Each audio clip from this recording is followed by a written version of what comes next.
Nung apa kunu ma berenang oh salah ini wah makin lebih lagi penyenaga setiap hari nama berapa Mazang mendeng dah deh oh mazang mendeng naik deh Raizupur kepa Raizupur Zai derasa dan di mana Dezi Zai masih menangkan Zai jangan di mana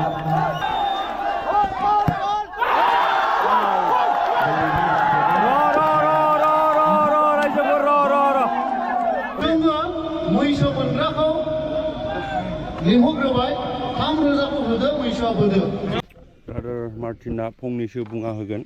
खेलानि सोमोन्दै मा पारपसनि थाखाय एन्टारटेनिं पारपसनि थाखाय ना मानि थाखाय पारपसआथ' बेनो एन्टारटेनमेन्टनि थाखायबो प्लास जोङो बे माने जायगाया बिराद बेकवर्ड जायगा नालाय ओमफ्राय दा नैबे दि जाब्रां ब्रिज बे दालाङा जानाय लोगो लोगो जोंनि कमिउनिकेशना खुला जाबाय दा गोजान जायगानि मानसिफ्राबो फैनो हायोब्लाबो गोजाननि मानसिफ्रा फैफेरा ओंखायनो जोङो नैबे टाइ ब्रेकार बे खेलानि थ्रुयैनो गोजाननि मानसिफोरखौ जोङो जोंनि बे दुमब्रु बाजार बे बाजारखौ मोनथिहोनो थांखि लानानै बे खेलाखौ होनाय जादों आं दहाय बुंदोंमोन ना सिगां बे बाजाराबो गोमानानै थांबायमोन दालां जानाय लोगो लोगो जों मोनफिनबाय जोंनि बे गामि ओनसोलनि लाइमोनफ्रा गोबां समावनो मालाबा बहुल साननाय हनायफोरजों माने मालाबा गाज्रि खामानिफोर इनभल्भ जायो दा बेफोरखौबो जोङो एसे बे खेलानि गेजेरजोंनो जाहाथे बिसोरनि माइन्डसेटखौ जों एसे डाइभार्ट खालामनो हायो नामा बिसोरखौ बे खेलायाव एसे बेस्थ' खालामनो हायो नामा गाज्रि खामानि मावनायनिफ्राय एसे जों हमथानो हायो नामा बे आरोखि जोंनि साननाया लेजार टाइम एक्टिभिटिस स्पेन्ड खालामोब्ला मानसिफोरनि साननाय हनाया एसेब्लाबो माने स्टेडि जायो साबसिन जायो ओमफ्राय प्लास लास्टआव जोङो गोजान जायगानिफ्राय फैयोब्ला बेवहाय जों जोंनि लोगोफोरजों नुलायनो हायो लोगो हमलायनोबो हायो दा लोगो लालायो मोजां खोथा रायलायनो मोनो बेफोरबायदि जाहोननि थाखाय बे खेलाखौ होनाय जादों आरो बेनि अनगायैथ' जों खेलाखौ जों एसे गिदिरखौनो होदों मैसो अमा जों थाखा फैसानि बेफार खालामनो होननानै जों होनाय जाया खोथाया जाहैबाय एकमात्र जों बे जायगाखौ एडभार्टाइज होनांगौ मानसिफोरनो मोनथियो लोगोसे लकेलनि मानसिफोरखौ जोङो गाज्रि माबानिफ्राय जों एसे डाइभार्ट खालामनो हायो नामा खुलुमबाय बयखौबो बरायबाय SN26 इउटुब चेनेलाव दायो दङ आङो दि जाब्रां ब्रिजआवहाय दिनैहाय टाइ ब्रेकार कम्पिटिशन दङ दि जाब्रां ब्रिज बारनाय लोगो लोगो दुमब्रु बाजारावहाय बे बाजारा गोदो गोमानानै थांबायमोन किन्तु जाखांनायनि उनाव जोङो बे दखानखौ मोनफिननो हाबाय बे बाजारखौहाय आरो साबसिनै जों गोजोनबावदों आरो ना माने बे ब्रिजखौहाय दि जाब्रां मुङाव मोननायखाय बै स्पटखौ नुहुरदोंना बैग्रि बागानखौ लोगोफोर बेयाव मा जानो थांबावगासिनो दङ बेखौहाय आं नोंथांमोननो दिनै खेबसेबो आं खोन्थाबावनायसै बैग्रि बागान बियो मोनसे आइलेण्डनि मोनसे पिकनिक स्पट आइ फवालि बेयावहाय BRM 5 एडिशन जानो थांगासिनो दं Bodoland riders meet January 18 and 19 2024आवहाय गोबां नर्थ इस्टनि बायरानिबो आउट अफ इन्डिया बायह्रा कान्ट्रि नेबारिं कान्ट्रिसनि राइडार्सफोराबो बेयाव फैगोन जोङो बे टाइ ब्रेकाराव थांसिगोन नै आंजों लोगोसे सानो बड'लेण्ड दङ बिनि न'आ ओरै सोनाबावहाय बे दालां बारनाय लोगो लोगो आंनि दालां बारनाय लोगो लोगो ओरै सानजाजों आं आइलेण्डनि जाबाय बे आइलेण्डनि नङा आरो दा आइलेण्डनि माखासे फिलिंसफोरखौ बे बुजिनाय नङा जों बुजिबाय आरो बे दालांखौ मोननानै बेसेबांदि जों गोजोनदों नों बेबायदि गोजोननाय नङाबा मिथिबाय नों बेबायदि गोजोननाय नङा मालाबाबो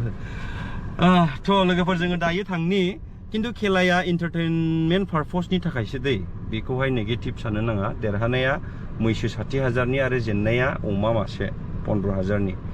बेयावहाय गोरोंफोरबो जोफैगोन हो गामिनि गोदो बोरायफोरा जोग्राफोरा बिसोरबो गेलेगोन बिराद एन्टारटेनिं जायो आरो ओरै खाथि खालानि गामिफोरजोंहाय बिराद मोजां कानेक्सन थाबाय जोंहा दा जेथु दालांबो मोननो हाबाय ओरैहाय दालां बारनायनि मानसिफोराबो बेयाव फैनानै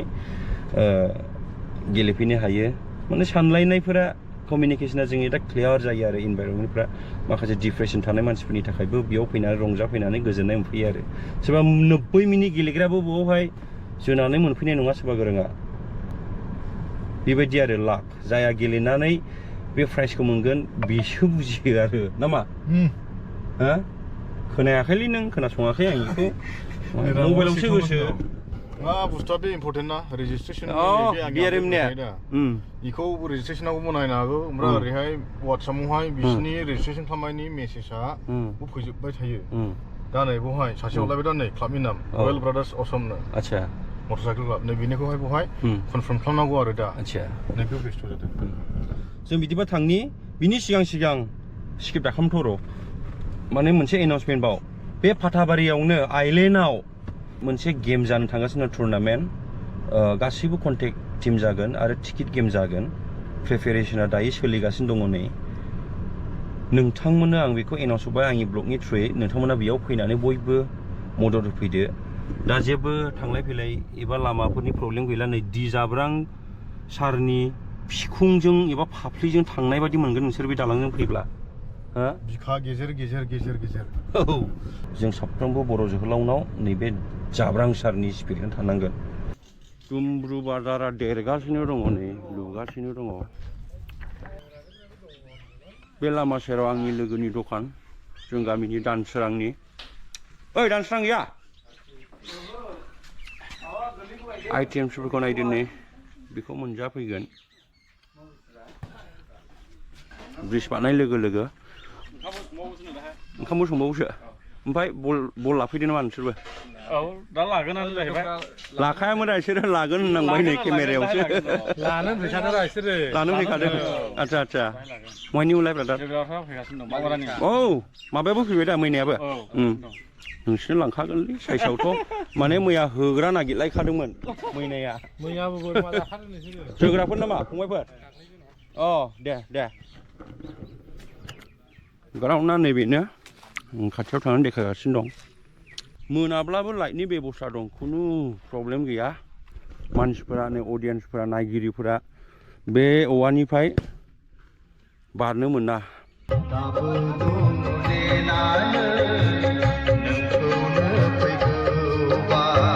जोनो हागोन मोसाग्रा मानसिफोरा हायो रावा एक्टर मानसिफोरा जोगोन गायकफोरा प्रेसिडेन्टआसो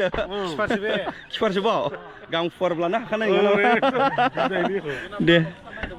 मानबसोमोन जोंना मानबसोमोन हागोन ना गां गोनांलाय फैग्राया ना फैगासिनो जोंनि चिरां डिस्ट्रिक्टनि आर्टिस्ट एस'सिएशननि प्रेसिडेन्ट लोगोसे नमस्कार दंजोबसै माने फैजोबखाबाय औ मोनसे लाखो आदादारिया माने लटारिबो गेलेखाया आखा लाबाय लागाव सासेयावनो 8टा 12टा बिदि लागासिनो दङ जोंना टेक्ल' बाहायनो 12टा फैसाखौ गारनो गिमारलालै माथो नाखो उसुबिदा नुयोलै नै माथो फैदों दे दै बारना फैदों लाया दसे उनावनो जागायजेनसिगोन गोबां मानसिफोर फैगासिनो दङ नायनो थाखाय नै 3 टिम जानानै दङ ओरै कमिटियाव रेकर्ड खालामगासिनो दङ मेथाइ रोजाबलायनांगौनो लाजिलायलांबायसो आङो जि इउटिउबार्सफोर दङ नै ओइ दाखेबलाय दाहोखा दाहो रेडि जागासे नाङालै आङो फेमास नाङा आङो फेमास नाङा नोंबो दाहोखा इउटिउबाव आंखौ मेथाइ रोजाबनायखौ होनांला रायजोफोर खेलाखौ आंसो सालायगोन दै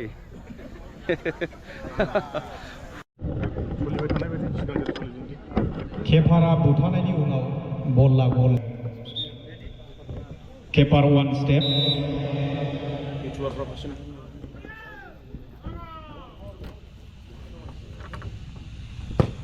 Goal. Daria 1.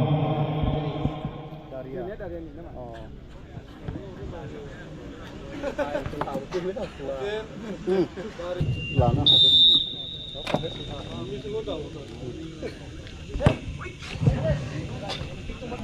Pribozini.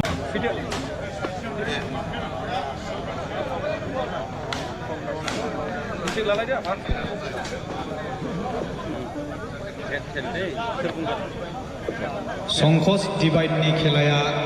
गेलेग्रा सफैयाखैनो बे जोबनाय लोगो लोगो जों मोनसे खेला नायबावगोन जिसुया बिथांनि खेलाया कन्टिनिउ जागोन फार्स्ट किक जिसुया 1 स्टेपखौ मोनगोन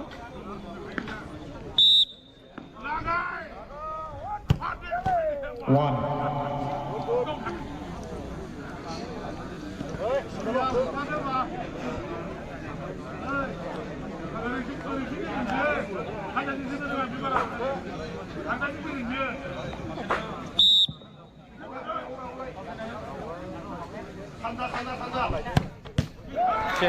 Zero. स्टेडियाम बायदि मोनदों ना मोनाखै नै लाइट होबाय हनै स्टेडियाम बायदि गोरोंखा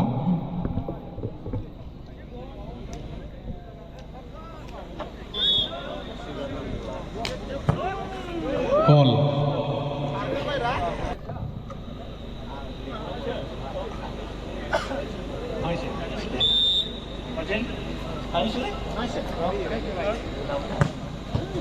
गल दारिया एम थगायबाय ना माथो जोबखाबाय ए जोब्बाय आं थगाय ससे दोनबाय सानदां नोंखौ जोबाबायबा जोब्बाय रंजा मेथाइ रोजाब दे आं गोजोनबाय बागुरुम्बाखौ होनदे बागुरुम्बा दे रोजाब दे बागुरुम्बा हाय बागुरुम्बा नों नङाबोला खुंनो माबोरै होननानै ओइ साला ओइ खेबाखै आं बिराद मोजां जादोंलै बिदिनो जस होफैनांगौ फैनानै दिनैसो नुबाय आं गोबावसैमोन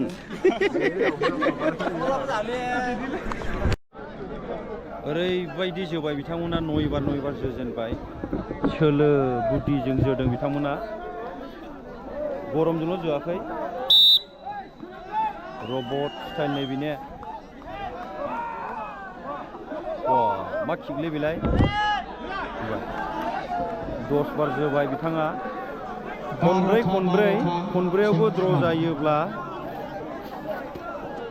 बेबायदि गल्डेन चान्सआ जालांबाय थायो आरो खेलाया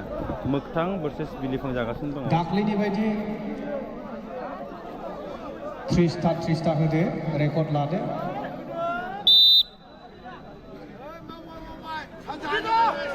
सोलो बुद्धिजोंनो जोगासिनो दङ बुथा जाबाय खेर' बाराव बुथा जाबाय बिथाङा स्करा दं दा दङ दा औ बे गल सोबा देरहाबाय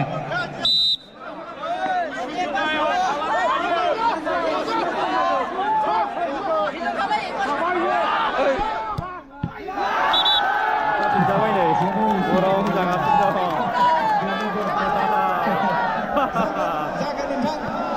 दं जागोन दे कन्टिनिउ सैदुथा जाबाय नो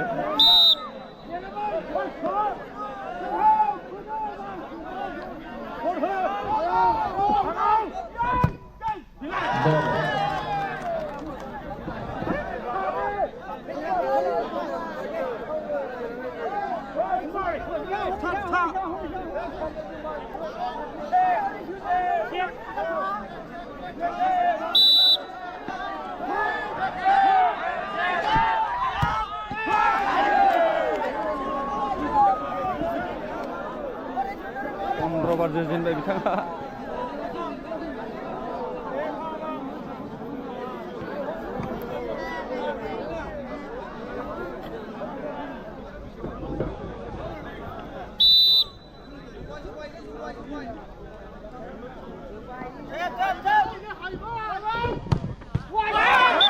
हाबमाखसै 15थायाव सासेनि 0 जानानै थाथ'बाय एबार सोयोबा देरहाबाय बेनिखौ नायनि मा जायो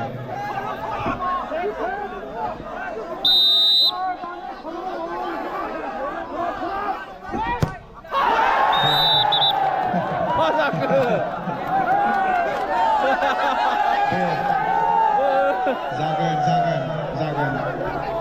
माबा मोनसे जाथारगोन बल जागोन समान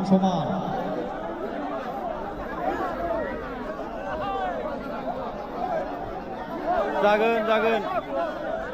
मानसिया बल लाबो 15था जाबाय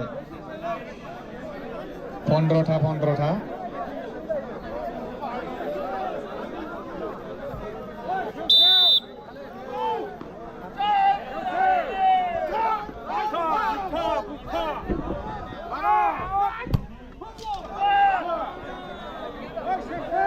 बेजों 16था जाबाय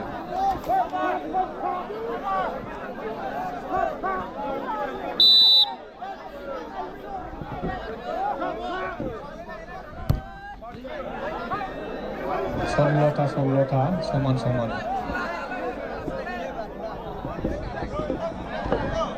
मानसिया सिङाव बांद्राय हाबाय एसे नाय मानसिफोरा सिङाव बांद्राय बायराव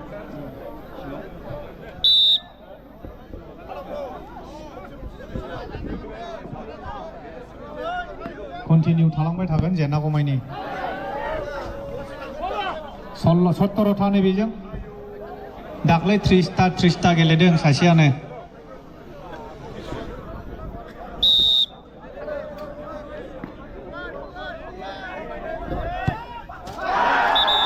बोरैबा जाबायगोन बे रिजाल्टआ फैनो नाङा दारियासो देरहाबाय नामाब्रा दारिया देरहाबाय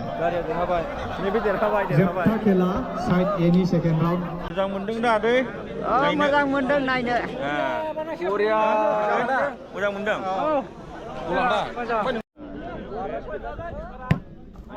फ्री बलनि किक 1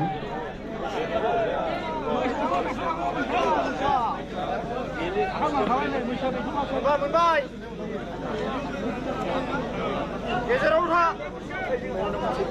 एसे हा होफैदो उसुबिदा जाबायमोन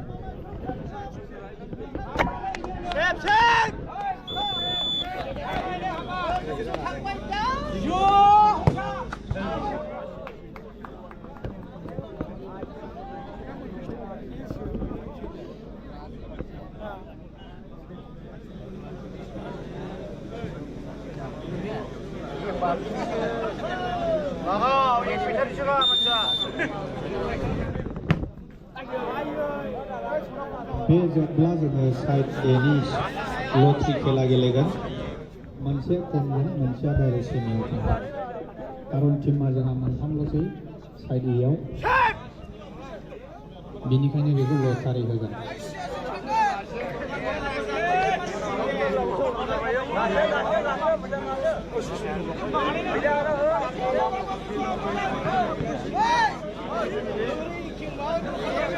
देलै नोंसिनिखा गोसो बायदि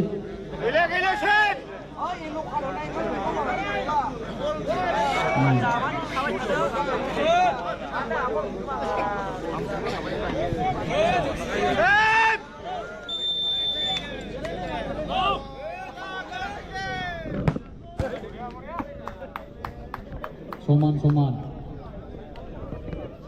रंजा जाथ'आ बेयाव एसे रिक्स दं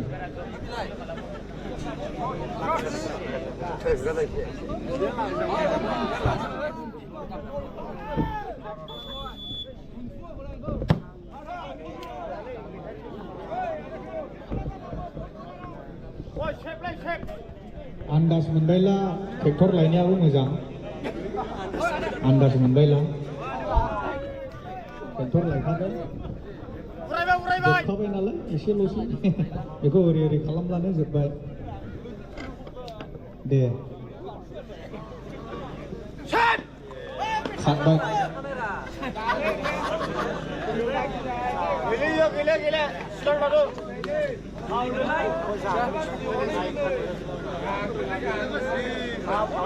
बल लानो नों देला देला मोजां थायालै गेजेराव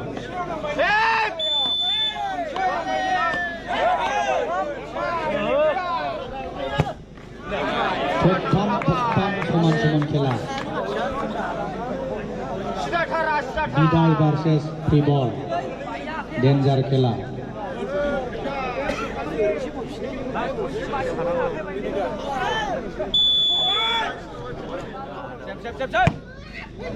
गोल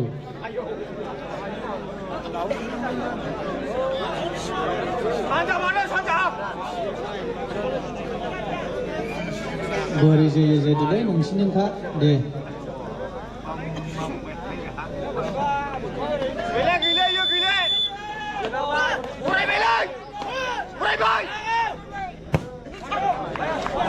गोल्डेन बिदायनि किक जागोन गोल्डेनाव फ्री बलनि किक फैगोन गोल्डेन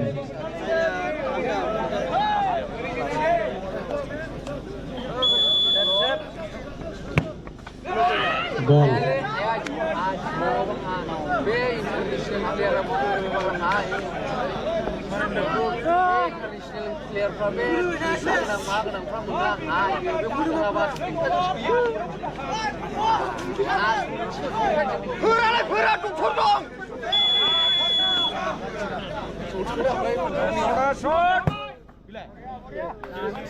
समान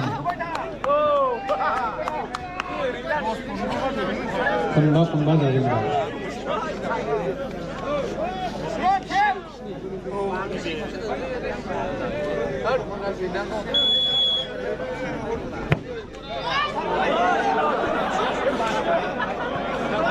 नांगौ फाइनालाव बला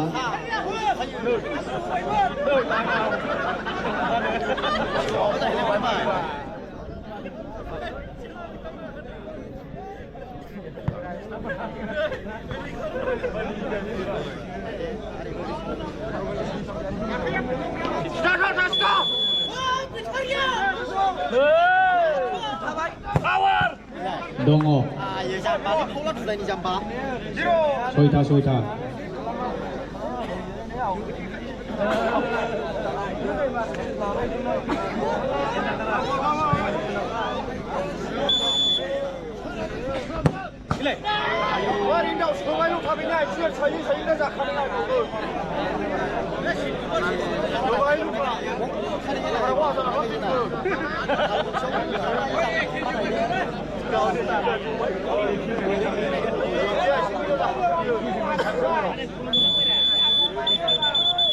Rom deng Letria, gelawai supaya mainnya Rom.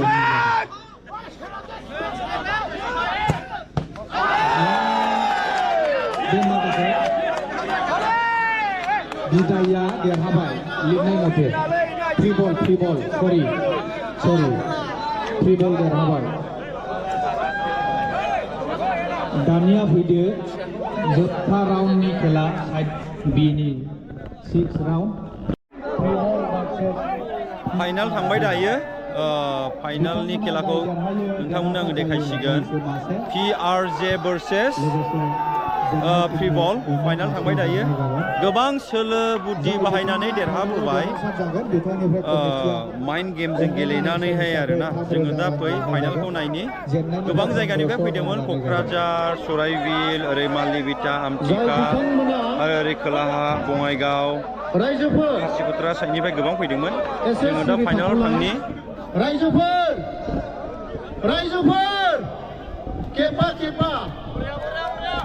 खेबबायावबो द्र' जायोब्ला खेबथाम फाइनाल खेबबायावबो जुदि द्र' जायो अब्ला खेबथाम होगोन खेबथामावबो द्र' जायोब्ला खेबसे गल्डेन चान्स होनाय जागोन मोननैखाय अमा महनसेनि दाम जोङो साननानै हरनाय जागोन PRJआ सेप लागोन दायो फ्री बलआ जोग्रोगोन दहाय बुंखानाय बायदि जाय बिथाङा फार्स्ट प्राइज लागोन एबा खेलायाव देरहागोन बिथांनिफ्राय जों कमिटिया मेंटेनेन्स फी 3000 लाखिनाय जागोन आरो जेननायनिफ्राय जोङो 1500 रांखौ जोङो लाखिनाय जागोन अननायनि मोनसे नेरसोन हिसाबै थेंक इउ रेडि 60,000नि मैसो रायजोफोर 60,000 जेननाया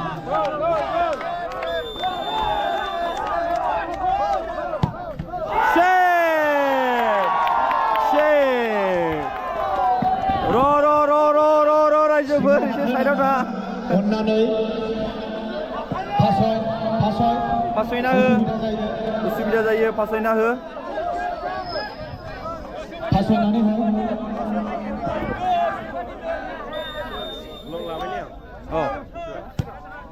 गल खनबा PRJ गल खनबा गेलेगोन रायजोफोर गल्डेन टाइमा खैथा जाखो फिलाव ओके गल 12:45 जाबाय दायो रायजोफोर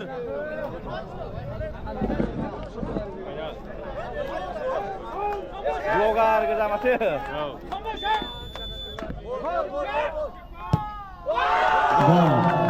फुटबल भार्सेस PRJ बिथांमोना फाइनाल गेमखौ गेलेगासिनो दङ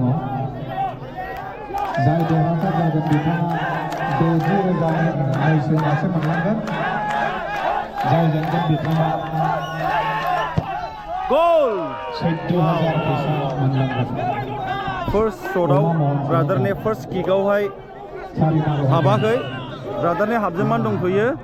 दायो स्कर बर्डखौ जोङो नायनि बिदि जानानै दङ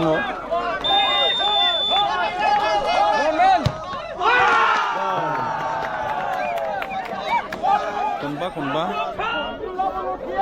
PRJ 3 ball 0-1-1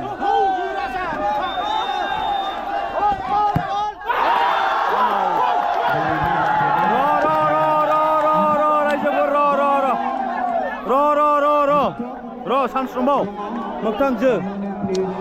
जोबावगोन दे जायगाया हगारना हो रायजोफोर गरम जाबायना मैसो मासे मोनलांसिगोन 60,000नि आरो जेननायाबो दङ प्राइसआ 15,000 अमा बेदर देरहाबाय नोंथां